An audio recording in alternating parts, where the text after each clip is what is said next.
Okay. Okay, thank you, Pak Ahmad. That's very interesting. Yeah. Okay, we go to Professor R. You have questions? Thank you, Professor Richard, for this opportunity. Good evening, Madam Lyudmila. Good evening. I'm so happy to see you finally. As mentioned before by Professor Richard, that we idolize your president, Mr. Putin.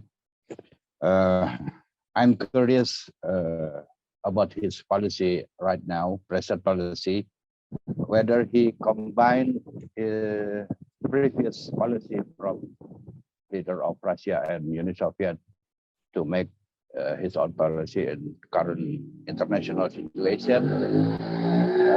That's my first question. And my second question is pertaining your personal experience in diplomatic arena. What is your most difficult task during your work in this line of? It is when Malaysian Airlines crash in your country, or is there any more difficult than that? Sorry, difficult than what? I don't hear. When Malaysian airplane crash, Yeah. is that most tiresome? Thank you, Her Excellency. Thank you so much for your very interesting questions on the policy of President Putin. You know,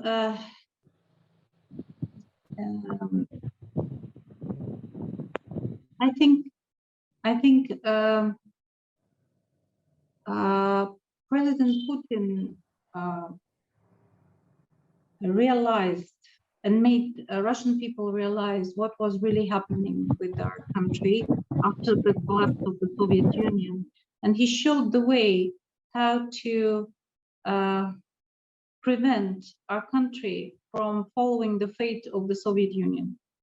Because the collapse of the Soviet Union was, of course, there was domestic issues inside the Soviet Union that needed to be addressed, but also it was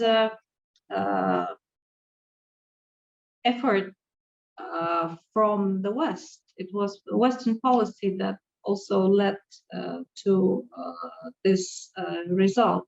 And Russia was following, during, for instance, President Yeltsin's time, was following the path of the Soviet Union. We were on the brink of disintegration. There were separatist tendencies in the regions. The economy was collapsing. People were feeling miserable and no ideology.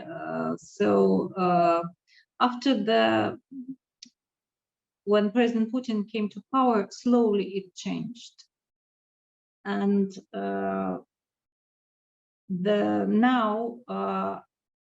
for instance, one of the results of the special military operation in Ukraine for Russians is that we lost all the illusions about Western policies, and we finally understood that West will never treat us as their equals.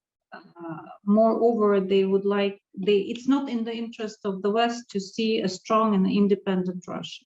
So his policies, which are very much supported, 80% of Russians support his policies, are aimed at truly preserving our country and at ensuring that our country remains independent and strong. And we can see that he's succeeding. Our economies prove to be very resilient. Many people are so surprised because we always believed in superiority of Europe and the West. But despite the pressure of the sanctions, we are coping quite well.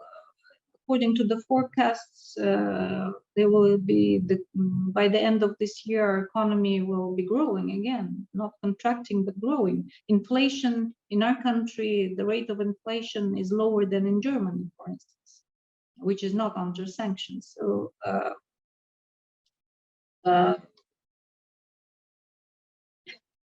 if you quote President Trump, make Russia great again. Well, we never cease to be a great country, but now it is clear that we need to rely more on ourselves, and we can do that. We have natural resources, we have a very well educated population, we have technologies, we have agriculture. You know, we are #1 wheat exporters. We have food security, energy security. You know, we have everything to develop successfully. If we don't have anyone that would prevent us from doing that, we will do it quite well. It's not that we want to close in, you know, and not but we are turning to other parts of the world. We were very much focused on Europe and United States for a long time.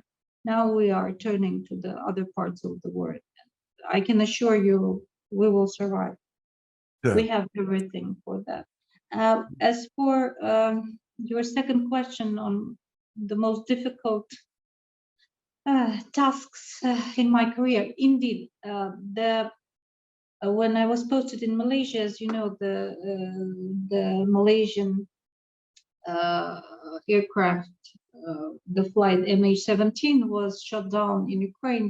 That was very difficult time because, of course, immediately Russia was accused of shooting down this aircraft. Why would we do that? You know, Malaysia is a friendly country. All this absurd accusation, but it was very hard emotionally because I met with relatives of people who died in this tragedy, and that was quite painful, I would say.